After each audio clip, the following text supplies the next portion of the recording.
Maayong adlaw mga birds, for today's video, magtahi ta og tumbler holder. Ang paagi ani mga birds, mura ra kagad buhat og drawstring pouch, pero ang kalainan lang niya kay na siya handle sa tunga para naigunitanan ang tag-iya sa tumbler. At hindi na tayo magpadugay-dugay pa mga birds, sugdan na natin ang ating production. Ang una nating gibuhat dyan mga birds, nagtahi ta og handle. Nya ang sukod sa handle magdepende gyapon sa inyong design mga birds. Depende kung unsa kadaka ang inyong himuon nga tumbler holder. Kana kung gitahi diha kay 20 inches na ang gitas-on niya mga birds para sakto ra kayo nyag bit-bit sa tag-iya. So tiwasin na natin ang pagtahi mga birds para mahuman na ito. Kay mo padulong na pud ta sa sunod nga next step. Bali kini day atong gitahi karon mga birds. Bali 50 pieces ni. Pero usa lang akong ipakita ninyo nga sample para makakuha mo ideya kung unsaon pagtahi ang ingon ani nga design tumbler holder. Pero daghan pang lain-laing mga design mga birds. Depende ra ninyo kung unsay paagi ninyo or unsay design nga inyong himuon. Karon kay nahuman naman tagtahi sa handle, mo tabok na ta sa sunod nga next step mga birds. Ari na ta sa to ang body sa to ang drawstring pouch o tumbler holder. Kita niyo diha atong gitahi ang kilid o ang paagi diha mga birds parehas ra gyapon sa pagtahi natong drawstring. Times 2 ang imong pagpilo sa kilid para dili gid mo gawas ang sagbot niya. Limpyo ang atong agi. Unya sa pikas kilid mga birds, tahi naman diha ang kilid. Sa pikas kilid same process ra gyapon mga birds.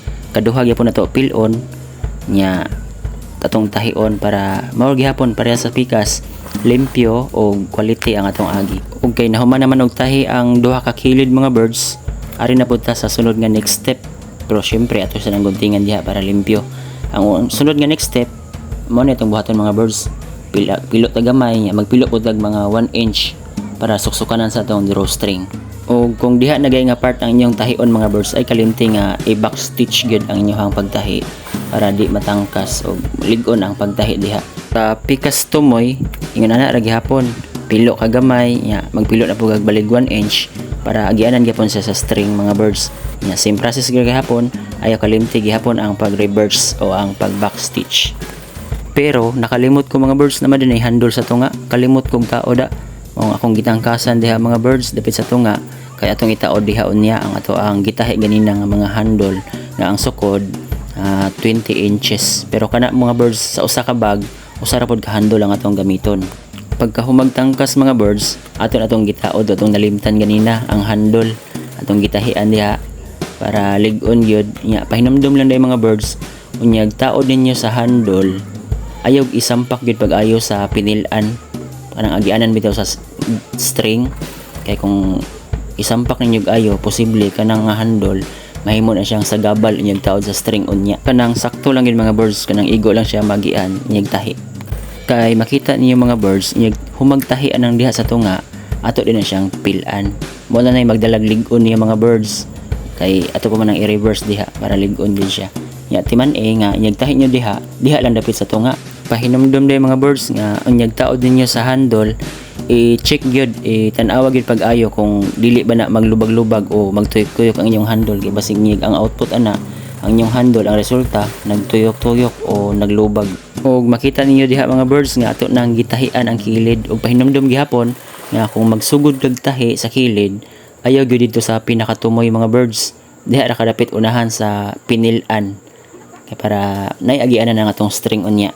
Og kay naa man ni base nga tumbler holder mga birds mo ni paagi nako sa paghimo og base. Ang gidak-on sa base anay kay 2.5 inches mo na akong gihimo mga birds niya. Nagputol ko og karton, nangita og karton or gisukdan ako na siya diha og 2.5 inches mo na nay karton na tong gitabas diha mga birds. Og mao na gigamit nato nga guide mga birds para sa pagbaglis nato sa sukod nga 2.5 inches mo na siya mga birds. Unya timan mga birds nga anyag pilo ninyo sa lubutan sa bag kanang pormag triangle kinahanglan gyud nga parehas lagi dak-on equal ang ilahang porma para parehas pod ang gidak-on sa atong base side by side. Unyag human og baglis mga birds ato na rin ang tahion subayon na to nato atong gibaglisan nya mas maayo mga birds nga naka-reverse ang isig kilid sa ato ang gibaglisan para di siya matastas. Ug mao na ni iyahang porma mga birds pero partial pa na temporary pa na kay limpyohanan pa nya butanganan pa og drawstring pero mo na siya iyahang porma kung atong balihon pag human nato og tahi sa base. O karon mga birds, makita niyo diha nga aton na siyang tauran og drawstring. First isuksok na to ang alambre nya atong ibutang diha ang string. Kung mabutang na nato ang string diha sa atong alambre, mo na tong himuon mga birds. Ato adayong birahon para mulusot siya sa pikas buslot. Dayon ang atong himuon sunod, isuksok na to ang alambre sa pikas nga buslot sa bag. Dayon isuksok gyapon na to ang string. Dayon ang mahitabo, isuksok na to diha, dayon atong birahon para mag-abot sila didto nga side ang isig tumoy sa cords. Unya kung mag-abot na kinahanglan balance, ato din na silang ihigot para dili na sila matangtang. Ug mo na to ang first nga set. Ug ang ikaduha nga string mga birds, same ra gyapon ang process pero dito naka sa pikas nga side sa buslot sa tumbler holder. Ug mao na ni ang ato ang finished product mga birds. Mao ni siya nga ato ang output sa ato ang order nga tumbler holder. So pwede na ninyong bira-birahon. Nya ato na siyang butangan, sampulan na to, butangan na to sud. Ug mao na porma niya mga birds kung naa siya sulod. By the way, mga birds, ang gidak-on na to sa ato ang tumbler kay 6x8. Unya kanang tumbler nga atong gibutang kay ang iyahang capacity kay 1.5 liters.